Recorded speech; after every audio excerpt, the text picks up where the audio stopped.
Revenge films. I had a pretty complicated upbringing. My parents died when I was in junior high. I lived with my grandparents after that. When they passed, my brother Alex became my legal guardian. He dropped out of high school, so it wasn't easy for him to get a job, but he worked day and night to provide for me. I worked at a hostess club during college to pay tuition. Alex said no at first and told me to take out a student loan or get a scholarship. But the thing is, my parents committed suicide because of their debt, so I didn't want to go in debt myself. After a long talk, I somehow convinced him. Today, I have kids of my own, so I know why he was so against it. But still, I did what I had to do. No regrets there. After college, I got a normal job and stopped working at the club. But I still had friends from the club. I still hang out with them from time to time. 5 years ago, I got married to my husband, Bob. I told him about everything. He was very understanding. Then, we had kids. Life was really good. But then, 3 years later, Bob's parents and his brother came into the picture. They were such jerks. They called me all kinds of names because I was an orphan and I used to work at a hostess club. Not only that, they came after my brother too. They called him all kinds of names because he didn't have a good job. But it wasn't his fault. Plus, he was sick. I couldn't let that go. Still, Bob protected me from them the best he could. His parents owned a local business. They all went to good universities and they always bragged about it. And they bragged about how successful their business was. But the truth was, it wasn't doing so well. And I knew it. But they spent money freely, and they were so oppressive for some reason. They always asked me to give them money. They made it sound like I was obligated to pay them. At first, I just ignored them. But then, we all started living together. Why?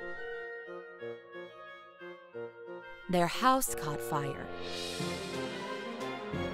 They didn't have insurance either, so they lost their homes overnight. So my husband offered to let them stay with us for a while. They didn't do anything around the house and leached off of us for months. It was a nightmare. They treated me like a maid, even though this was my house. I'm hungry.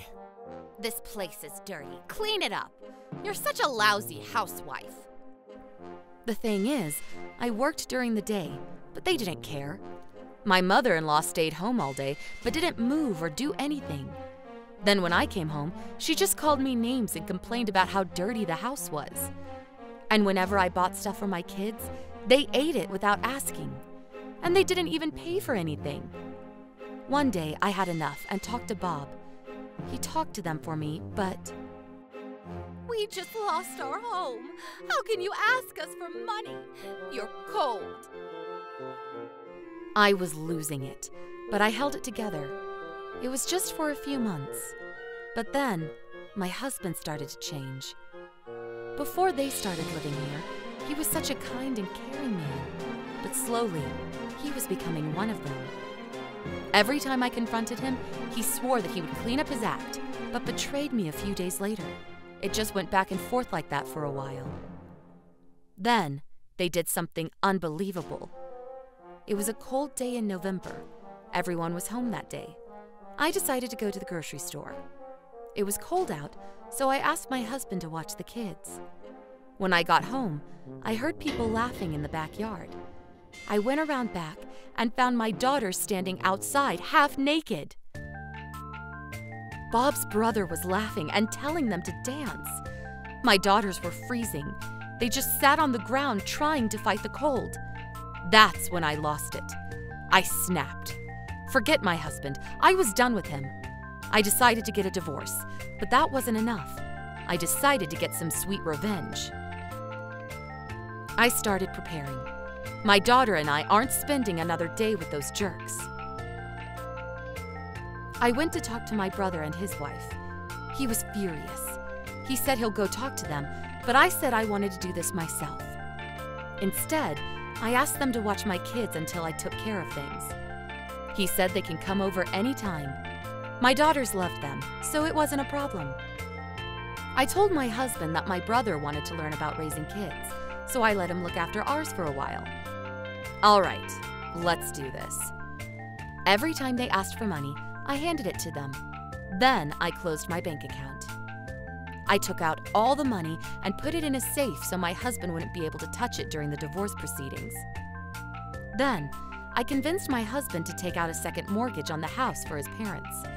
He borrowed as much as he could. They barely worked, and it was just a matter of time before their company went under, so I just waited. Then, I hired a good lawyer and went to a detective agency to prepare for the divorce trial. A few weeks later, their company went bankrupt. Now they were all broke. I was the only one making money in the family. One night, I invited my father-in-law and Bob's brother to go out to a hostess club. They loved places like that. They were always trying to show off and act tough, making them an easy target. I asked my old colleagues to let them party as much as they wanted and put it all on their tab. They probably thought I was paying for it, but I never said that. Then, for about 3 months, they partied at the club. It was all going on their tab. My husband even started joining them. Guys who try to show off usually run out of money pretty quickly. I also knew my parents-in-law and Bob's brother all filed for bankruptcy, and now they spent all the money they borrowed by putting up the house for collateral. Now they couldn't even go bankrupt. They had no choice but to pay off the debt. Then I brought in my lawyer and told him I wanted a divorce. They needed my money, but my bank account was gone. All my money was hidden somewhere safe. They looked, but they couldn't find any. They wanted to hire someone to look for it, but couldn't afford it. The house was under Bob's name, and it was already paid for. I paid for some of it too, so I didn't want to give it up, but it was a small price to pay to get them out of my life. Bob started crying and begged me to forgive him. After what you did to our kids, you're dead to me. I don't ever want to see your face again. I make enough money to provide for both of them, so I don't need you. Then, I left him. I told him he didn't have to pay for damages or child support if he promised me to never show his face in front of me or my kids again. I got it all in writing, so if he tries anything, he would be fined. It took a while, but finally I was done. It felt quite nice. His parents were pissed, but they couldn't do anything about it. And they're still up to their necks in debt. So, good luck. They treated me like crap all these years, but finally, I got them back. A few weeks later, I read in the paper that Bob's brother got arrested for some fraud scheme. When I went to pick up the kids, Alex told me I could stay with him. It was nice of him, but I told him I was fine. I got us a room in a nearby apartment to start a new life. As for them, they were in so much debt. It'll probably take the rest of their lives to pay it back. But after what they did to my daughters, they can rot in hell for all I care. How was today's video? If you enjoyed it, please subscribe, like, and leave a comment. Stay tuned for more.